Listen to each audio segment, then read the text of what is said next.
وحشت عشق ناول بہت ہی ایموشنل ہونے جا رہا ہے ناظرین، ویڈیو کو اینڈ تک ضرور دیکھیے گا۔ ناظرین اپنے کمنٹس اور لائک کا اظہار ضرور کیجیے تاکہ ہماری حوصلہ افزائی ہو سکے۔ جی تو چلتے ہیں ایپیسوڈ نمبر 12 کی طرف۔ یہ میری زندگی ہے، آپ کو کوئی حق نہیں فیصلہ کرنے کا۔ شجرا نے بھی انہی لہجے میں جواب دیا۔ اس کی بات سن کے آذر کے لبوں پہ ایک تلخ سی مسکراہٹ ابھری۔ شجرا کو اپنا دل ڈوبتا ہوا محسوس ہوا۔ اس بے وقوف لڑکی کو سمجھا دیں میری ان لوگوں سے بہت قریبی تعلقات ہیں اور ان کی نہ ہمارے رشتے خراب کرے۔ آذر کی آواز قدرے اونچی تھی۔ شجرا پھٹی پھٹی نگاہوں سے انہیں دیکھتی رہی۔ کیا مطلب یہ رشتہ؟ آپ؟ اس سے آگے اس کے کچھ بولا نہ گیا اور اس کے کندھوں پہ کسی نے منو وزنی بوجھ ڈال دیا تھا۔ نہیں، میرے پاس اتنا فالتو وقت نہیں، آذر نے تحقیر سے کہا، مگر اب جب یہ رشتہ آیا ہے تو انکار نہیں ہوگا۔ آذر انگلی اٹھا کے اسے وارن کیا اور حتمی لہجے میں کہا۔ شجرا کو لگا اس کی آذر کو جانتی ہی نہیں کہ یہ تو کوئی اور ہے۔ تم دونوں کیوں جھگڑ رہے ہو؟ تیمی نے بیچ میں مداخلت کی۔ تیمی، انہیں بول دیں یہ میرے معاملات سے دور رہیں، انہیں کوئی حق نہیں میری زندگی کے فیصلے کرنے کا۔ شجرا کے آنسو مسلسل اس کا چہرہ بھگو رہے تھے مگر سامنے والے پر کوئی اثر نہیں ہو رہا تھا۔ تو تمہیں کون سا حق تھا دوسروں کی زندگی کے فیصلہ کرنے کا؟ آذر نے تلخی سے کہا اور اسے ان کے لہجے کی کرواہٹ اپنے روگ پہ دوڑتی ہوئی محسوس ہوئی اور پل بھر کے لیے اس کی سانسیں تھمی تھی۔ کیا مکافات عمل ہے اس کی؟ کیا کہتے ہیں؟ جس طرح اس نے برسوں پہلے اس کی زندگی کا فیصلہ کیا تھا، آج وہ اس کی زندگی کا فیصلہ کرنے جا رہے تھے۔ میں نے کسی کے ساتھ زبردستی نہیں کی تھی۔ اور اس نے بے دردی سے ہاتھ کی پشتے اپنے آنسو صاف کیے۔ زبردستی نہیں تھی لیکن کوئی راستہ بھی تو نہیں چھوڑا تھا۔ آذر نے بھی حساب برابر کیا۔ سب ناسمجھی سے ان کے درمیان بحث ہوتی دیکھ رہے تھے مگر دلاور صاحب لا علم نہیں تھے۔ انہیں کچھ نہیں مگر تھوڑا بہت پتہ تھا اس رشتے سے انکار نہیں ہوگا۔ سن لیا تم نے؟ سخت لہجے میں کہتے ہوئے وہاں سے چلے گئے۔ سب ہی آذر کے اس طرح رویے پہ حیران تھے۔ امین صاحب نے آگے بڑھ کر شجرا کے سر پر ہاتھ رکھا اور اسے سینے سے لگا لیا۔ تایا ابو، مجھے نہیں کرنی یہ شادی۔ شجرا روتے ہوئے ان کے سینے سے لگ گئی۔ دلاور صاحب صوفے پہ سر جھکائے بیٹھے کسی گہری سوچ میں مستغرق تھے۔ ساری رات اس نے کانٹوں پہ کاٹی تھی اور ایک پل کو چین نہیں تھا۔ رہ رہ کے اسے آذر کی باتیں یاد آ رہی تھی۔ وہ جانتی تھی کہ وہ آذر کی گناہ گار ہیں مگر اپنے گناہوں کا کفارہ وہ کسی اور کے نام کا ہو کر ادا نہیں کرنا چاہتی تھی۔ ہاں، یہ صحیح تھا کہ اس کے دل میں آذر کو پانے کی کوئی خواہش نہیں تھی مگر کسی دوسرے کو کیسے وہ جگہ دے سکتی تھی؟ اگر اسے یہ جگہ کسی اور کو دینی ہی ہوتی تھی تو برسوں پہلے وہ برہان کو دے چکی ہوتی، وہ اس کی بھی مجرم نہ بنتی۔ مگر آذر کی کیا غلطی کہ وہ لا علم تھے شجرا کی قربانی سے؟ وہ آذر سے کوئی رشتہ نہیں رکھنا چاہتی تھی مگر کیا یہ ضروری تھا کہ وہ کسی دوسرے سے رشتہ جوڑے؟ سوچیں اس کا ذہن موق آ رہی تھی اور اس کے ذہن میں منال کی وہ ڈائری گھومی جس نے برسوں پہلے 2 زندگیاں برباد کی تھی۔ وہ ڈائری یقیناً آذر نے روم میں ہی ہوگی مگر کہاں؟ وہ یہ نہیں جانتی تھی۔ غم کیسا ہی کیوں نہ ہو، نیند آخر مہربان ہو ہی جاتی ہے۔ ڈائننگ ٹیبل پہ ناشتہ کرنے میں مصروف تھے جب آذر نے دلاور صاحب کو مخاطب کیا۔ چاچو، کیا سوچا ہے آپ نے؟ ان لوگوں کو جواب کب دینا ہے؟ آذر نے دلاور صاحب کو مخاطب کیا۔ شجرا نے ایک جھٹکے سے سر اٹھا کے آذر کی طمانینت زدہ چہرے کو دیکھا جو مکمل اطمینان سے چائے کے گھونٹ بھر رہے تھے اور دلاور صاحب کی طرف متوجہ تھے، جیسے وہاں سے شجرا کو وجود یکسر فراموش کر دیا گیا ہو۔ شجرا کی مرضی نہیں ہے اس رشتے میں، دلاور صاحب نے سنجیدگی سے انہیں جواب دیا اور ان کے چہرے پہ کچھ کھوجنے کی کوشش کی مگر وہاں سرد مہری کے سوا کچھ نہ تھا۔ او کم آن چاچو، اب کیا اس کی مرضی سے چلیں گے؟ آذر نے ناک سے مکھی اڑائی اور کس قدر طنزیہ لہجے میں کہا، میرا تو خیال ہے انہیں فون کر کے ہاں کر دینی چاہیے۔ آذر نے جیب سے فون نکالتے ہوئے شجرا کا خون یکدم خشک ہوا اور بے بسی آخری حدوں کو چھو رہی تھی۔ آذر 1-2 دن صبر کر، جو اتنی کیا جلدی ہے؟ امین صاحب نے ان کی جلد بازی پہ انہیں سرزنش کی تھی۔ آذر نے کندھے اچکا کر فون واپس جیب میں ڈال دیا۔ شجرا نے اس وقت آذر کو تو کچھ نہ کہا مگر ایک فیصلے پہ پہنچ چکی تھی کہ وہ جانتی تھی کہ آذر کو کچھ بھی کہنے کا کوئی فائدہ نہیں۔ وہ وہاں خاموشی سے اٹھ کے اپنے روم میں آ گئی اور آذر کی سرد نگاہوں سے دور تک اس کا پیچھا کیا تھا۔ شجرا اس بلند و بالا آفس بلڈنگ کے سامنے کھڑی تھی اور اس نے ذہن میں ایک بار پھر پتہ دہرایا اور مطلوبہ فلور کا لفٹ میں جا کے بٹن دبایا۔ وہ عالیشانہ آفس اس بلڈنگ کے 10ویں فلور پہ تھی اور اس ریسیپشن پہ جا کر سیکرٹری سے تیمور ملک سے ملنے کا کہا۔ سیکرٹری نے تیمور ملک کو فون کر کے شجرا دلاور کے آنے کا بتایا۔ تیمور ملک نے ایک لمحہ ضائع کیے بغیر اپنے آفس میں بلا لیا اور اس وقت تیمور خاقان ملک کے سامنے اس کے آفس میں بیٹھی تھی۔ تیمور انتہائی صبر و تحمل سے اس کے بولنے کا منتظر تھا، جو جانے کب سے بیٹھی اپنے ہاتھوں کی انگلیاں مروڑ رہی تھی۔ آپ غالباً کوئی بات کرنے آئی ہیں؟ آخرکار تیمور ملک نے بار کا آغاز کیا۔ جی وہ میں شجرا کو سمجھ نہیں آ رہا تھا وہ بات کا آغاز کہاں سے کرے۔ جی وہ میں سن رہا ہوں۔ تیمور نے اسے واپس چپ ہوتے ہوئے دیکھ کے دوستانہ لہجے میں کہا، آپ پلیز اس رشتے سے انکار کر دیں۔ میں آپ سے شادی نہیں کر سکتی۔ شجرا نے سر جھکائے دھیمے لہجے میں کہا، کیوں نہیں کر سکتی؟ تیمور ملک نے نرم لہجے میں پوچھا، یہ میرا پرسنل میٹر ہے، امید ہے آپ سمجھیں گے۔ آپ پلیز میرے گھر فون کر کے انکار کروا دیں۔ شجرا نے منت بھرے لہجے میں کہا، نہ چاہتے ہوئے بھی اس کی آنکھوں میں آنسو آ گئے۔ اوکے پلیز آپ روئیں نہیں۔ تیمور نے فوراً ٹیشو باکس اس کے سامنے کیا، مگر شجرا سر جھکائے بیٹھی رہی۔ میں انکار کرا دوں گا، آپ ٹینشن نہ لیں، تیمور ملک نے اپنے محسوس نرم لہجے میں کہا۔ بہت شکریہ آپ کا۔ شجرا کو جیسے اپنے کانوں پہ یقین نہیں آیا، مگر آپ کا انکار کی وجہ بتا سکتی ہیں ایک دوست سمجھ کر؟ تیمور ملک نے دوستانہ لہجے میں پوچھا۔ میں نہیں بتا سکتی، شجرا نے جھکے سر کے ساتھ ندامت سے کہا، چلیں آپ کی مرضی، مگر امید ہے کہ وہ وجہ آذر امین نہیں ہے۔ تیمور نے مسکرا کے ایک چھوٹا سا دھماکہ کیا۔ اس نے بے یقینی سے سر اٹھا کر تیمور ملک کی طرف دیکھا اور اس کا دل یک بار کی دھڑکا۔ رنگت پال میں پیلی پڑی۔ اوہ ہوں، ٹینشن نہیں لیں، وہ بس جب مما نے رشتے کی بات کی اور جس طرح آذر کی طرف دیکھا تھا تو بس وہ اب سر کھجاتے ہوئے مسکرا کے بتا رہا تھا۔ شجرا کے لب سل چکے تھے۔ آپ کو کوئی غلط فہمی ہوئی؟ شجرا نے لڑکھڑاتی آواز میں کہا، پسینے کی ننھی ننھی سی بوندیاں اس کے ماتھے پہ نمودار ہوگی۔ اوف، ایک تو آپ بہت جلدی پریشان ہو جاتی ہیں۔ اس بات تیمور ملک کے لہجے میں حبکی تھی۔ ہم ابھی بھی دوست بھی تو بنے ہیں۔ تو وہ جیسے اسے یاد دلا رہا تھا۔ شجرا دوست بننے کی بات پہ آنکھیں پھاڑ کر اسے دیکھ رہی تھی۔ لڑکی ضرورت سے زیادہ سیریس تم۔ تیمور کا دل کیا کہ وہ اپنا سر پیٹ کر شجرا سے ٹکر مار کر نہ سمجھی اس کا چہرہ دیکھ رہی تھی۔ اچھا یہ بتائیں، چائے یا کولڈ ڈرنک؟ تیمور نے فون اٹھاتے ہوئے پوچھا۔ نہیں پلیز کچھ نہیں، بس اب میں چلوں گی۔ شجرا فوراً وہاں سے کھڑی ہوئی۔ آپ تو ایسے ڈر کے کھڑی ہوئی ہیں جیسے خدا نخواستہ زہر منگوانے لگا تھا، تیمور نے منہ بناتے ہوئے کہا۔ شجرا بے اختیار مسکرائی تھی۔ اوہو، آپ مسکراتی بھی ہیں، تیمور نے مصنوعی حیرانگی سے کہا۔ میں چلتی ہوں اور ایک بار پھر شکریہ آپ کا۔ شجرا نے اپنا وجود ہلکا پھلکا محسوس کیا۔ شجرا آفس بلڈنگ سے باہر نکل کر پارکنگ کی طرف بڑھی تو اپنے دھیان میں تھی اور کسی نے زوردار ٹکرائی مقابلے اسے گرنے سے بچائے۔ شجرا نے نظریں اٹھا کر دیکھا تو آذر اپنی پوری وجاہت کے ساتھ اس کے سامنے کھڑے تھے اور ایک لمحے کا فسوں تھا کہ جو دونوں کے بیچ ٹھہرا۔ اگلے ہی پل آذر نے اسے جھٹکے سے چھوڑا، وہ سنبھل کے پیچھے ہٹی اور اگلے ہی پل ان کی طرف دیکھے بغیر پارکنگ میں کھڑی اپنی گاڑی کی طرف تیزی سے چلی گئی۔ آذر نے حیرت سے سوچا، اس کا یہاں کیا کام؟ اگلے ہی پل غصے سے ان کی کن پٹی کی رگیں تن گئیں۔ وہ شجرا کی گاڑی کو دور جاتا دیکھ رہے تھے۔ شام ہونے کو آئی تھی، آذر ابھی تک گھر واپس نہیں آئے تھے۔ شجرا کا دل کسی انجانے خدشے کے تحت دھڑک رہا تھا۔ وہ دل ہی دل میں دعا کر رہی تھی کہ آذر کو اس بارے میں علم نہ ہو کہ وہ تیمور کے آفس کس کام گئی تھی، مگر یہ ناممکن تھا۔ آذر نے آج خود اسے وہاں دیکھا تھا اور اب یہ آذر کی خاموشی اسے ہولائے دے رہی تھی۔ تائی ابو اور بابا جان ٹی وی لانچ میں ٹی وی دیکھ رہے تھے، مصروف تھے اور ساتھ ساتھ سیاست پہ تبادلہ خیال کر رہے تھے، اور ان سے کچھ فاصلے پہ دادو ہاتھ میں تسبیح لیے بیٹھی تھی۔ شجرا اس وقت تائی امی کے پاس کچن میں کھڑی تھی جب آذر آندھی طوفان کی طرح گھر میں داخل ہوئے اور سیدھے شجرا کے سر پہ پہنچے۔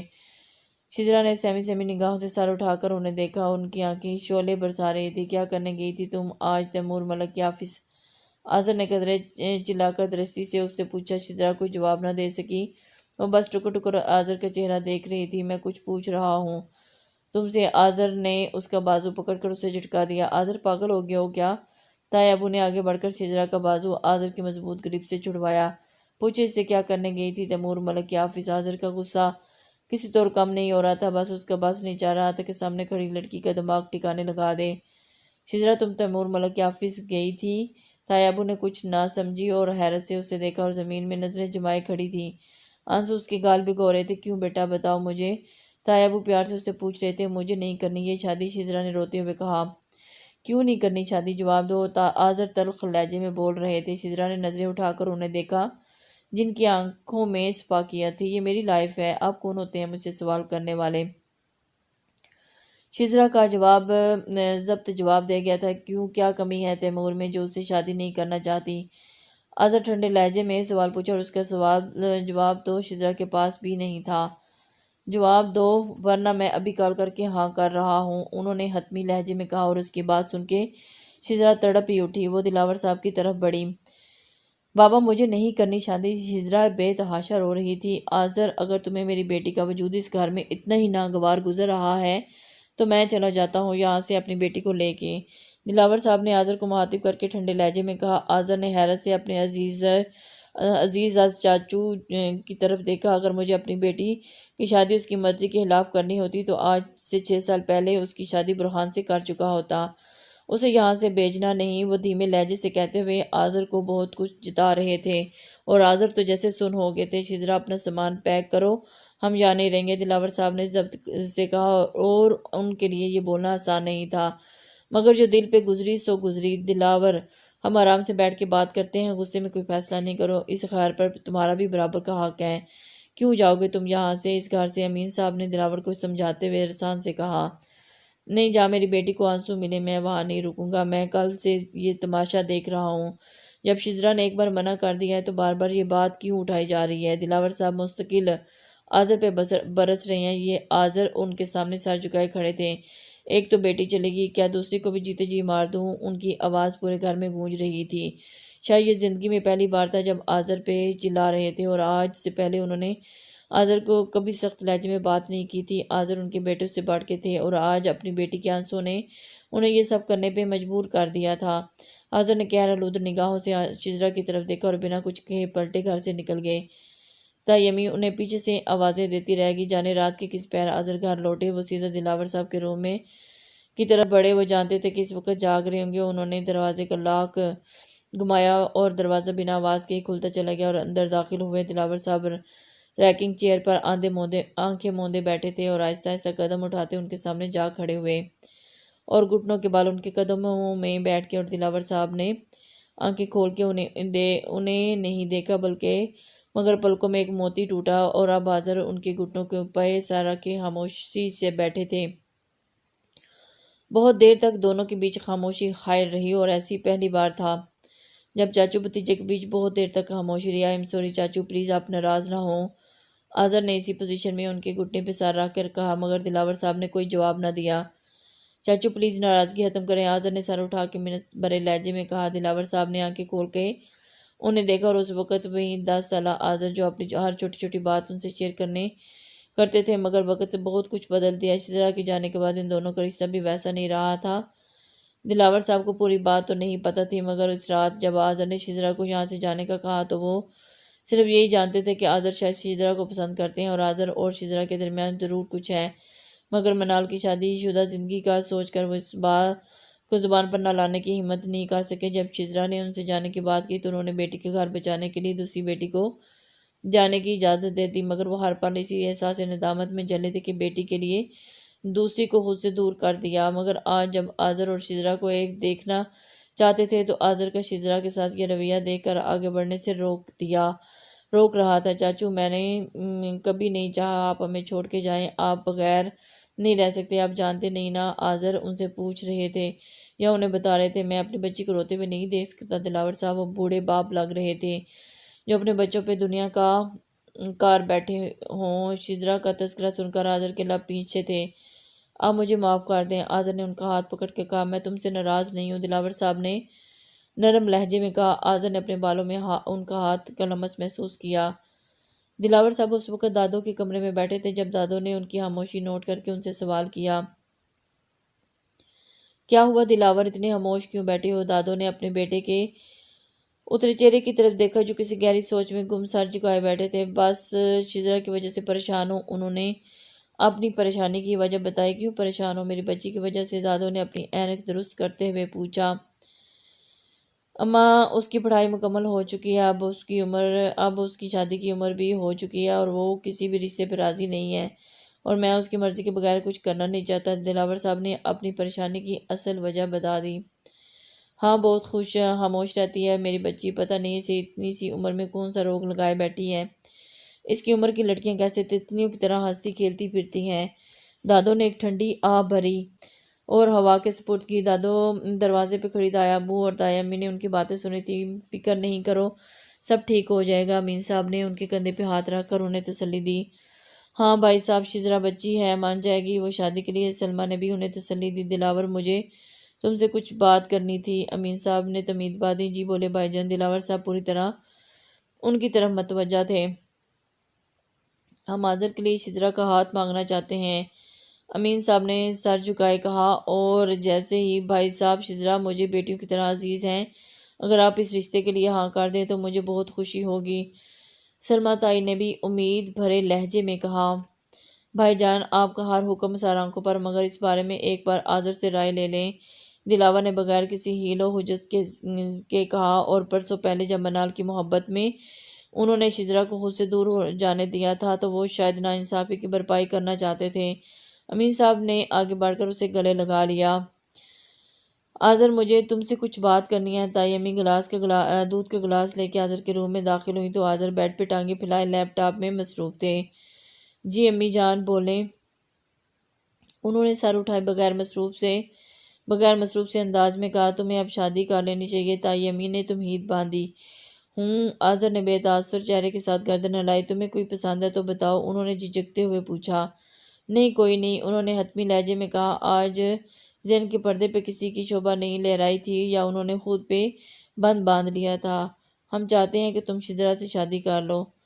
تائی امی نے رسان سے کہا۔ آذر نے ایک جھٹکے سے سر اٹھا کے انہیں ان کی آنکھوں میں بے یقینی تھی، اور پھر بھی یہ بے یقینی حیرت میں بدلی، اور حیرت کی جگہ طیش نے لے لی۔ وہ اپنی جگہ سے کرنٹ کھا کے کھڑے ہو گئے، اور پھٹی پھٹی نگاہوں سے اپنی ماں کا چہرہ دیکھا۔ یہ آپ کیا بول رہی ہیں؟ وہ شاکی نگاہوں سے انہیں دیکھ رہے تھے۔ ایسا کیا بول دیا؟ وہ بچی ہر لحاظ سے تمہارے لیے درست ہے۔ تائی امی اپنی ہی دھن میں تھی، اور آذر کی نگاہوں کے سامنے برسوں پہلے کا وہ منظر لہرایا جب شزرا نے بے دردی سے انہیں ٹھکرایا تھا۔ وہ کسی سوالی کی طرح اس کے راستے پہ کھڑے تھے، مگر اب وہ یہ سب پیچھے چھوڑ آئے تھے، اور اس مقام سے پلٹنا ان کے لیے آسان نہیں تھا۔ آرام سے سوچ سمجھ کے جواب دو، کوئی جلدی نہیں ہے، تائی امی نے آرام سے کہا، اور ان کے روم سے نکل گئیں۔ انہیں لگا کسی نے اب انہیں بھٹی میں جھونک دیا ہو، اور وہ اپنا روم جلتا محسوس کر رہے تھے۔ وحشت ان کے سر پر سوار ہو چکی تھی۔ وہ نہایت طیش کے حال میں شزرا کے روم کی طرف بڑھے، اور ایک جھٹکے سے دروازہ کھول کے اندر داخل ہوئے۔ کمرے میں اندھیرا چھایا، نائٹ بلب کی مدھم سی روشنی پورے کمرے میں پھیلی ہوئی تھی۔ شزرا بیڈ پہ ہر چیز سے بے نیاز سو رہی تھی۔ وہ جھنجھلاتے ہوئے اس کے سر پہ گئے، اور اس کا بازو پکڑ کر اسے اٹھایا۔ پکڑا اتنی شدید تھا کہ شزرا کے منہ سے بے اختیار چیخ نکلتے رہ گئی۔ آذر اگلے ہی پل اپنا دوسرا ہاتھ اس کے منہ پر رکھ کے بیڈ پہ جھکے تھے، اور ایک ہاتھ اس کے بازو زور سے پکڑ کے رکھا تھا، اور اچانک آفتاب سے شزرا گھبرا گئی، اور آنکھیں پھاڑ کے اس کے ملگجے اندھیرے میں آذر کا چہرہ دیکھ رہی تھی، جن کے ماتھے پر پڑے لاتعداد بال نمایاں تھے۔ میں سوچ بھی نہیں سکتا کہ تم اتنی گھٹیا پن پہ اترو گی، آذر نے دبے دبے لہجے میں گراتے ہوئے کہا۔ پہلے ہی جملے کی برچھیاں شزرا کو اپنے رگوں پہ اترتے محسوس ہوئی۔ احسان توہین سے ان کی آنکھوں میں آنسو بھر آئے۔ کیا تم سمجھتی ہو کہ تمہاری محبت میں اتنا پاگل ہوں؟ برسوں بعد بھی تمہاری راہ میں کھڑا ہوں گا۔ اور اس کے لہجے میں درشتی تلخی تحقیر پن اسے صاف محسوس ہو رہا تھا۔ آنکھوں سے آنسو نکل کر آذر کے ہاتھ پہ گر رہے تھے، مگر اب تو جیسے پتھر کے ہو چکے تھے۔ چلی جاؤ، میری زندگی سے ہاتھ جوڑتا ہوں تمہارے سامنے۔ وہ جیسے اب بے بس ہو چکے تھے۔ انہوں نے اس کے منہ پہ ہاتھ اٹھایا، اور وہ اٹھ کر گہری گہری سانسیں لینے لگی، اور سہم کے آذر کو دیکھ رہی تھی۔ کیا کیا میں نے؟ اس نے آنسو ضبط کرتے ہوئے پوچھا۔ واہ، آپ کی معصومیت کو داد دیتا ہوں میں۔ آج امی نے مجھ سے تمہاری اور میری شادی کی بات کی۔ محترمہ مجھ سے پوچھ رہی ہیں کیا کیا میں نے؟ ان کے ایک ایک جملے میں طنز نمایاں تھا۔ شادی کی بات سن کے شزرا کا دل تھم سا گیا۔ داد دیتا ہوں تمہارے گھٹیا پن کو، پہلے میں، پھر برہان، اور اب تیمور، اور کتنے لوگوں کو اپنے پیچھے لگاؤ گی اس درجہ حد تک پہ؟ اس کا چہرہ سلگ اٹھا۔ کیا بکواس کر رہے ہیں؟ اس نے بھی جواباً چلا کے کہا۔ چلاؤ مت، جھوٹ بول رہا ہوں میں تو ثابت کرو۔ اس کی طرف گھومے، اس کی آنکھوں میں آنکھیں ڈال کر۔ میں پہلے تو ایک عرصے کہ مجھے پیچھے لگائے رکھا، جب مجھ سے دل بھر گیا تو برہان کی طرف متوجہ ہوگی، اور جب اس سے بھی دل بھر گیا تو آسٹریلیا چلی گئی۔ پتہ نہیں وہاں کتنوں کو وہ زہر اگل رہے تھے، اور زہر شزرا کے جسم میں سرایت کرتا جا رہا تھا، اور زمین کی گہرائیوں میں دفن ہو رہی تھی۔ اب میرے بارے میں ایسا سوچ بھی کیسے؟ زبان اس کا ساتھ نہیں دے رہی تھی۔ وہ اس حسن کے دیوتا کو بھی دیکھ رہی تھی جس کی آنکھوں میں سفاکیت اور بے رحمی تھی۔ اگر میں غلط ہوں تو تیمور سے شادی؟ انہوں نے جیسے اس کا مذاق اڑایا، لہجے میں طنز نمایاں تھا۔ آج بات اس کے کردار پہ آئی تھی۔ اگر وہ اب بھی فیصلہ نہیں لیتی تو شاید پوری زندگی اس سے ہی نظریں ملانے کے قابل نہیں رہتی، اور اس کا دماغ سائیں سائیں کر رہا تھا۔ آذر کی زبان سے نکلا ہر لفظ اس کے سر پہ ہتھوڑے برس رہے تھے اور اس نے دھندلی آنکھوں سے آذر کی طرف دیکھا، مگر جیسے تو وہ بالکل ہی بدل چکے تھے، اور آج اس نے اتنے گھٹیا الزام لگاتے ہوئے بھی یہ یاد نہیں رہا کہ کبھی وہ لڑکی اس کے دل میں بستی تھی۔ مگر اب وہ وہاں کچھ نہیں تھا، سارے رشتے جیسے نفرت کی بھینٹ چڑھ چکے تھے۔ وہ اب اس کے روم سے جا رہے تھے اور جب شزرا نے انہیں پکارا آذر، اس کے لہجے میں ارتعاش واضح محسوس کیا جا سکتا تھا۔ اس نے بڑھتے قدم رک گئے، مگر انہوں نے پیچھے مڑ کے نہیں دیکھا۔ میں تیمور ملک سے شادی پہ راضی ہوں، شزرا نے بے تاثر لہجے میں کہا، مگر ایک آنسو اس کی پلکوں سے ٹوٹ کر گرا، اور آنسو شاید بہت کڑوا تھا۔ اسے یہ کڑواہٹ اپنے اندر گھلتی ہوئی محسوس ہوئی۔ آذر کا دل یک بارگی زور سے دھڑکا تھا، مگر اگلے ہی پل وہ اس کے روم سے جا چکے تھے۔ شام ہونے وہ ایک بار پھر تیمور ملک کے آفس میں تھی، اور پھر اس کے سامنے برجمان تھی۔ گھڑی کی سوئیاں کی ٹک ٹک ماحول میں ارتعاش پیدا کر رہی تھی، اور یہ واحد آواز تھی جو اس کمرے میں گونج رہی تھی۔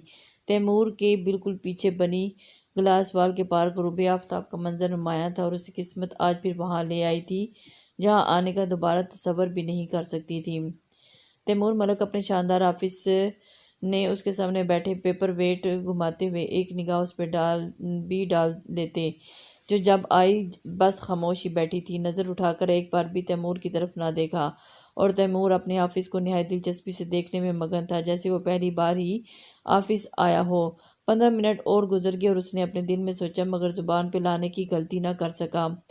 کچھ دیر اور گزری اور بالآخر اس کا صبر جواب دے گیا۔ محترمہ، آپ سے بات کرنے کے لیے مجھے انتہائی صبر و تحمل کی ضرورت پڑتی ہے، تیمور نے کچھ جل کر مگر نرمی سے کہا۔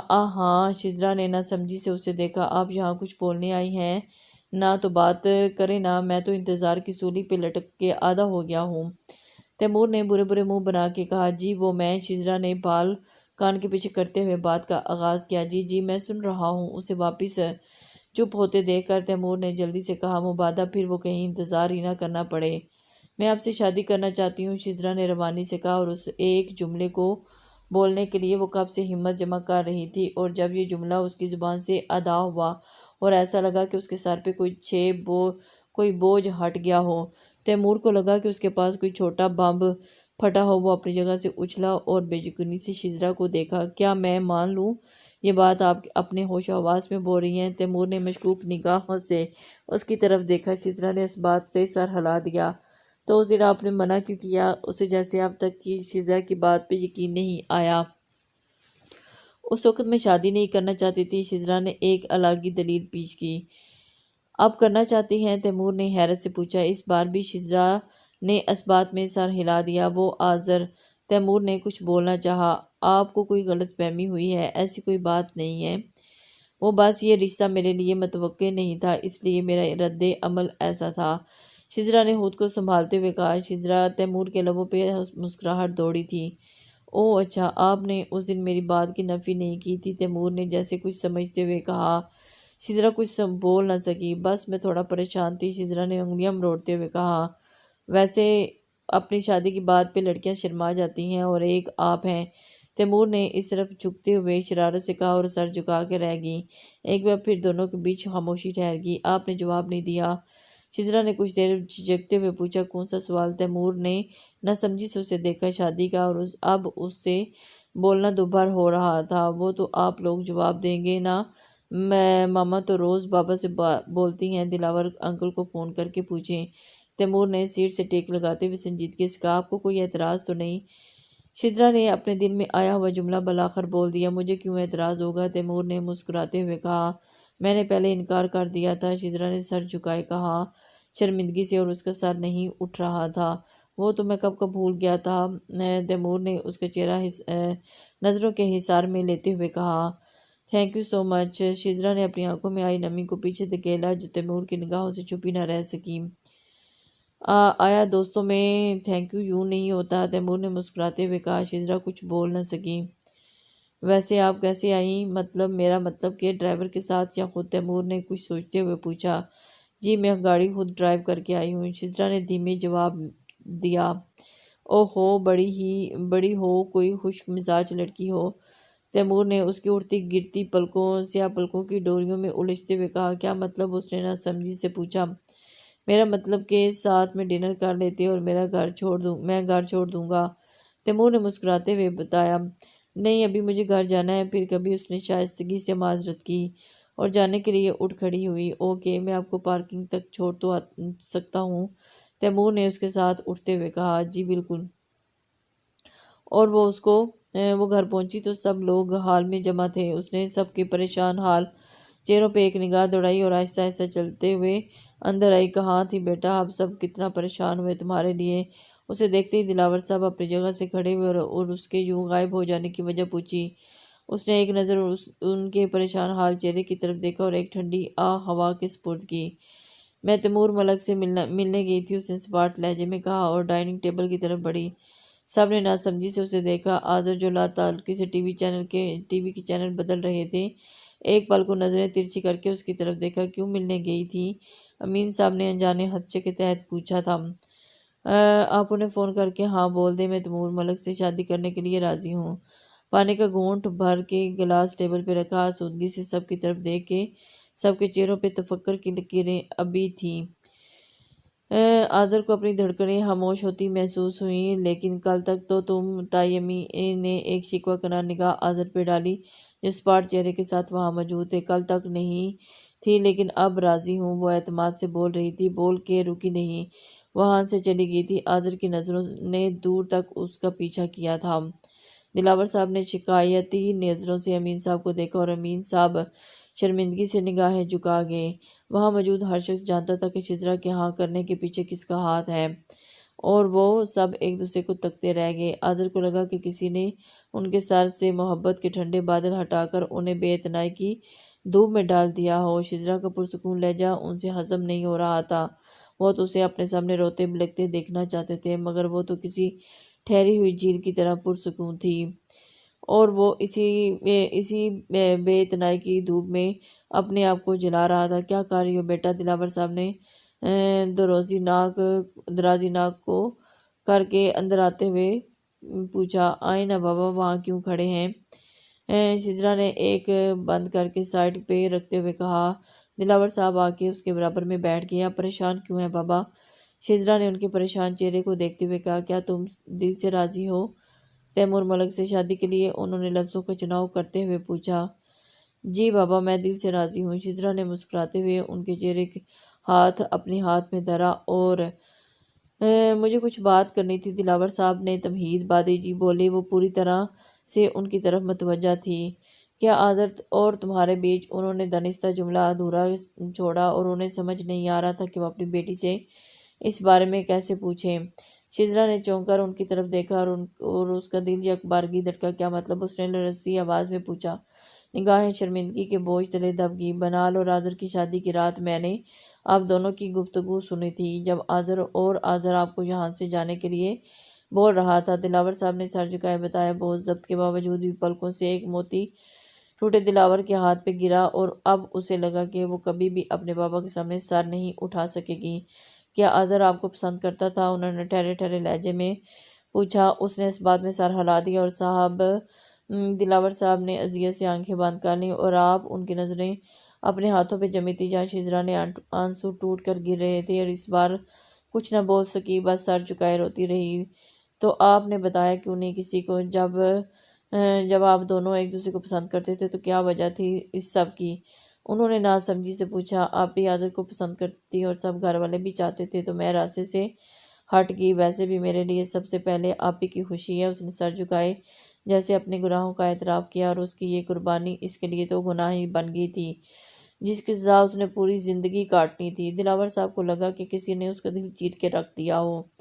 تو آذر آپ سے اتنی نفرت کیوں کرتا ہے؟ انہوں نے پوچھا۔ انہیں لگتا ہے کہ میں نے مرضی سے انہیں ٹھکرایا ہے، وہ نہیں جانتے کہ میں آپ ہی کی وجہ سے انہیں منع کیا تھا۔ وہ ایک دھیمی لہجے میں بول رہی تھی۔ آذر کو بتایا کیوں نہیں؟ انہوں نے شاکی لہجے میں پوچھا۔ اگر بتا دیتی تو وہ کبھی بھی آپ ہی سے شادی نہیں کرتے۔ انہیں یہی لگتا ہے کہ میں ان سے پیار نہیں کرتی، اس لیے انہیں ٹھکرا دیا۔ اگر انہیں صبح معلوم ہوتا تو آپ ہی کا دل ٹوٹ جاتا، اور آپ ہی کی خوشی میرے لیے سب سے بڑھ کر ہے۔ آج ان کے سامنے اپنے دل کا بوجھ ہلکا کر رہی تھی، اور وہ بوجھ جو سالوں سے ان کے دل پہ تھا آج اتار رہی تھی۔ اور تم ہم سب کو چھوڑ کر چلی گئی، اور انہوں نے اپنے بازو میں سمائے ہوئے کہا۔ آپے کی خوشی اہم تھی بابا، اس کے آنسو دلاور صاحب کے کندھا بھگو رہے تھے، اور تمہاری خوشی میری بچی، اور اس کا سر ہلاتے بول رہے تھے